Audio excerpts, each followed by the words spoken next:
Tulsi Gabbard was caught shamelessly changing her position on never-ending war and bombing Yemen in order to obtain political power. Thousands of Yemeni civilians have died in this genocidal war being waged by Saudi Arabia with support from the United States. Absolutely outrageous that the United States has continued its support for years now for Saudi Arabia's genocidal war in Yemen that has killed thousands and thousands of innocent Yemeni people. Congress finally passed legislation to end U.S. support for Saudi Arabia's genocidal war in Yemen.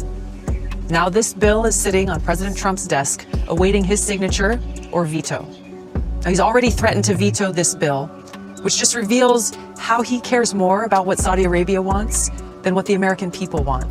Do you think when someone like Trump radically shifts his position, he's doing so because he's been influenced to change his position, because he's been given more information, or do you think they become compromised when they're in office and I scratch your back, you scratch mine? You saw Trump's rhetoric on the campaign trail about Saudi Arabia, against United States support for Saudi Arabia, calling them out for what they are, and now refusing to end U.S. military support for this genocidal war in Yemen that Saudi Arabia is waging, that's created the worst humanitarian crisis of our generation, because he says, well, he doesn't want to risk a multi-billion-dollar arms deal with Saudi Arabia. He would rather continue to support the senseless and devastating deaths of innocent people in Yemen and using our U.S. military, my brothers and sisters in the military, to do that, because he doesn't want to risk an arms deal with Saudi Arabia, a theocratic dictatorship that actually directly supports terrorist groups like Al-Qaeda. President Trump's leadership, going back through his first term as president, he has been and remains very committed to combating and defeating the threat of Islamist terrorism. We can see different terrorist groups, the Houthis in Yemen being one of them,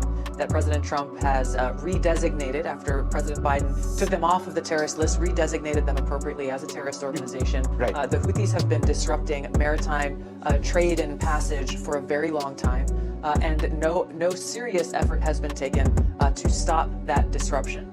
Our country and other countries should not be in a position to have to make a decision to reroute commerce going through that area simply because of the Houthi threat that exists. So President Trump has taken decisive action for our own safety, security, and prosperity, and I know we'll look to other affected countries, as there are many who are impacted by this, to similarly take action. Tulsi Gabbard is one of the most blatant and pathetic political sellouts that I've seen in my entire life. She's the perfect example of how you don't change these institutions, the institutions change you. For starters, what Yemen is doing has nothing to do with Islamist ideology. In fact, Yemen is the only country that is doing their job as a signatory of the Genocide Convention by opposing Israel while they carry out their genocide against the Palestinian people. According to the Genocide Convention, all options are on the table when it comes to opposing a country actively engaging in genocide,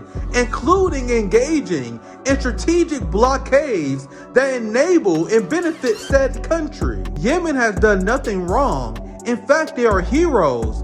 In fact, it's actually the countries that continue to engage in normal trade relations with Israel who are not following the Genocide Convention. Tulsi Gabbard understands this, but she's a diehard Zionist who wants to punish and go after anyone who is willing to hold the genocidal state of Israel accountable for their crimes.